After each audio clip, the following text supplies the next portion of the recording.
तो अभी finance minister Nirmala Sitharaman ने एक व्हाइट पेपर इशू किया है इंडियन इकोनॉमी से रिलेटेड पार्लियामेंट में। तो इस वीडियो में जान देखें क्या होता है व्हाइट पेपर और ये क्यों इम्पोर्टेंट है इंडियन इकोनॉमी के लिए और आने वाले इलेक्शंस में इसका क्या इम्पैक्ट पड़ सकता है। तो जानने के लिए आप इस वीडियो को पूरा देखिएगा। तो अभी recently finance minister Nirmala Sitharaman ने एक व्हाइट पेपर इशू किया है पार्लियामेंट में। तो व्हाइट पेपर एक डॉक्यूमेंट है जो कि कंपेयर करता है इकोनॉमिक परफॉर्मेंस का करंट गवर्नमेंट और प्रीवियस गवर्नमेंट से। For example 10 years of Congress led UPA government जो कि 2004-5 से 2013-14 के बीच में and BJP led NDA government 2014-15 से 2023-24 में। तो जो ये 10 ईयर का पीरियड है उनके बीच में दोनों गवर्नमेंट क्या इकोनॉमिक परफॉर्मेंस रही है, तो कितनी एफिशिएंटली गवर्नमेंट ने काम किया, उसका एक पूरा ब्लूप्रिंट है ये व्हाइट पेपर। उम्मीद है आप समझ गए होंगे कि व्हाइट पेपर क्या होता है। अब जानते हैं कि इसके ऑब्जेक्टिव क्या है व्हाइट पेपर के। तो व्हाइट पेपर इसलिए इशू किया गया है ताकि जो भी स्टेक होल्डर्स है उनको इन्फॉर्म किया जा सके इकोनॉमिक चैलेंजेस क्या कर रहे हैं एनडीए गवर्नमेंट में और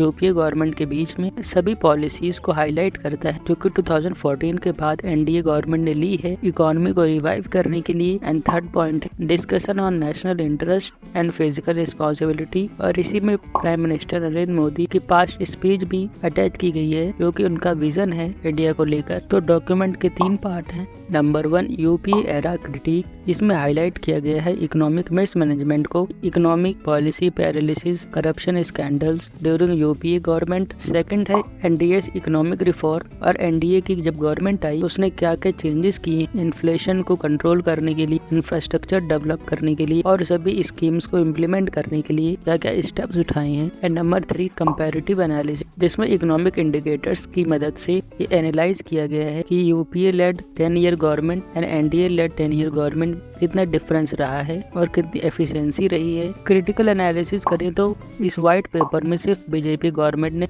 इकोनॉमिक प्रोग्रेस का एक नैरेटिव प्रेजेंट किया है, कई सारे क्रूशियल एस्पेक्ट्स को नेग्लेक्ट कर दिया है। लाइक अनएम्प्लॉयमेंट रेट जो कि 45 इयर्स हाई पर चल रहा है, पॉवर्टी जो कि मेजर इकोनॉमिक कंसर्न होता है उसके बारे में बताया ही नहीं, और वही रीसेंट पॉवर्टी डेटा के बारे में कोई डिटेल नहीं दी है। इसी के साथ कोई comprehensive analysis of GDP growth नहीं दिखाया है पिछले 2 डेकेड्स का। तो ओवरऑल हम बात करें तो सिर्फ एक ये नैरेटिव प्रेजेंट करने की कोशिश की गई है। अगर आप डिटेल में पढ़ेंगे ये पूरा व्हाइट पेपर जो कि 58 पेजेस का, तो आप खुद ही समझ जाएंगे कैसे नैरेटिव प्रेजेंट करने की कोशिश की गई है और जो मेजर अभी प्रॉब्लम चल रही है उस पर ज्यादा खास बात नहीं गई है। अगर आप वो पूरा डॉक्यूमेंट पढ़ना चाहते हैं तो उसका लिंक इस वीडियो के डिस्क्रिप्शन में है, आप उसे पढ़ सकते हैं इजीली, खुद ही अपना एनालिसिस कर सकते हैं, व्यू बना सकते हैं। तो ये था आज का पूरा video on white paper of Indian economy. उम्मीद है आपको वीडियो पसंद आया होगा। आने वाली वीडियो को देखने के लिए आप हमारे चैनल को सब्सक्राइब कर सकते हैं और साथ ही बेल आइकन दबा सकते हैं। मैं मिलता हूँ आपसे अगली वीडियो में एक और नए धमाकेदार टॉपिक के साथ।